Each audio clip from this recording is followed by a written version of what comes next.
سوچیں ذرا، اربوں سال سے ہمارا نظام شمسی کتنا پرسکون اور قابل اعتبار رہا ہے نا؟ سیارے اپنے اپنے مدار میں گھوم رہے ہیں، سورج اپنی روشنی دے رہا ہے، سب کچھ اپنی جگہ پر ہے۔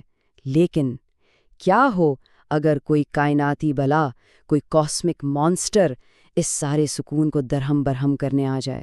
چلیں آج اسی خوفناک خیال کی گہرائی میں اترتے ہیں۔ تو اگر کوئی بلیک ہول ہمارے اس کائناتی محلے میں آ جائے تو کتنی بڑی تباہی ہو سکتی ہے؟ دیکھیے، اس کا انحصار دو چیزوں پر ہوگا۔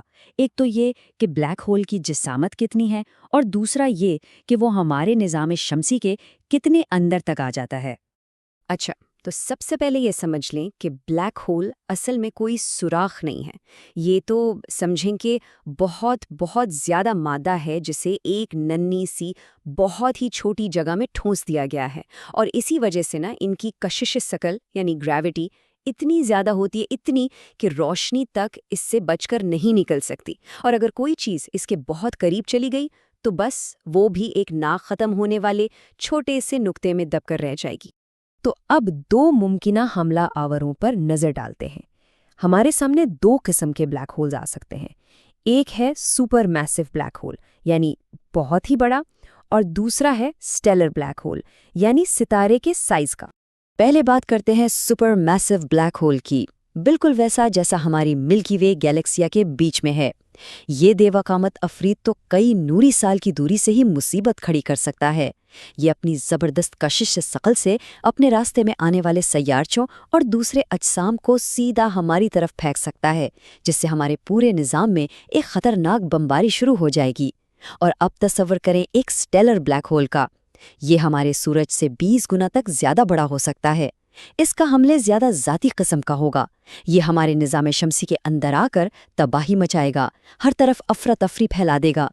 تو چلیں اس اسٹیلر بلیک ہول کے تباہی کے سفر کو دیکھتے ہیں۔ فرض کریں کہ یہ ہمارے نظام شمسی کے بالکل باہری کنارے اورٹ کلاؤڈ میں داخل ہوتا ہے۔ یہ برفیلے اجسام کا ایک بہت بڑا دائرہ ہے۔ بس یہیں سے اصل افراتفری کا آغاز ہوتا ہے۔ تباہی کا سلسلہ کچھ یوں چلے گا۔ سب سے پہلے بلیک ہول کی کشش ثقل آلٹ کلاؤڈ میں موجود برفیلے اجسام کو اندر کی طرف دھکیلے گی۔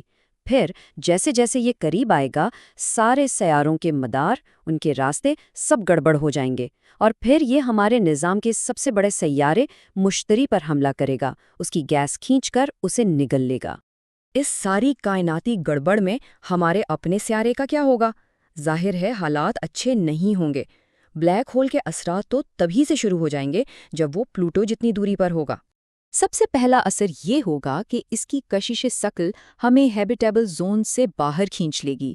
یہ سورج کے گرد وہ بہترین جگہ ہے جہاں پانی مائع حالت میں رہ سکتا ہے۔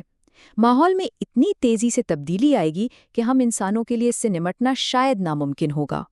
لیکن سچ تو یہ ہے کہ شکایت کا موقع بھی نہیں ملے گا، کیونکہ اس کے بعد جو ہوگا وہ اس سے کئی زیادہ بھیانک ہے۔ جیسے جیسے بلیک ہول زمین کے قریب آتا جائے گا نا، وہ ہماری زمین کی اوپری سطح کو توڑنا شروع کر دے گا۔ نتیجہ شدید زلزلے، ہر طرف آتش فشاں پھٹ پڑیں گے، سمندروں میں ایسی لہریں اٹھیں گی کہ سب کچھ تباہ ہو جائے گا۔ اور جب تک یہ بلیک ہول زمین کے مدار سے گزرے گا، ہمارا یہ خوبصورت سیارہ پگھلے ہوئے لاوے کا ایک ویران سمندر بن چکا ہوگا۔ اس صورتحال میں زمین کے لیے سب سے بہتر شاید یہی ہوگا کہ وہ نظام شمسی سے ہی باہر نکل جائے، ایک آوارہ سیارے کی طرح ٹھنڈی اور تاریک خلا میں بھٹکتی رہے۔ اور شاید یہ بہتر ہی ہے، کیونکہ بلیک ہول جب سورج کے پاس پہنچے گا تو منظر اور بھی خوفناک ہو جائے گا۔ آخرکار وہ بلیک ہول ہمارے نظام شمسی کے دل یعنی سورج ہی کو کھانا شروع کر دے گا۔ وہ سورج کی دہکتی ہوئی گیس کو ایسے پینا شروع کرے گا جیسے کوئی پیاسا پانی پیتا ہے، اور ہمارے پورے نظام کے مرکز کو اپنے اندر کھینچ لے گا۔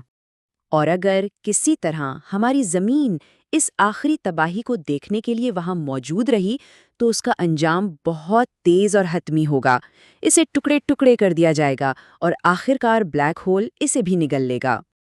اچھا، اس خوفناک سفر کے بعد اب ایک گہری سانس لیں۔ اچھی خبر یہ ہے کہ کائنات میں بلیک ہولز اتنے عام نہیں ہیں کہ ہر گلی کونے میں مل جائیں۔ اس طرح کا کوئی واقعہ ہونے کا امکان تقریباً 0 ہے۔ ہمارا سیارہ محفوظ ہے۔ تو بلیک ہول شاید ہماری تباہی کا سبب نہ بنے، لیکن یہ آخری بات ہمیں ایک اور ٹھنڈک پہنچانے والی سوچ کے ساتھ چھوڑ جاتی ہے۔ ایک آوارہ سیارے کا کیا خیال ہے؟ ایک پوری دنیا جو خلا میں بھٹک رہی ہو اور غلطی سے ہمارے پڑوس میں آ نکلے؟ خیر، جیسا کہ کہا گیا، یہ کسی اور وقت کی کہانی ہے۔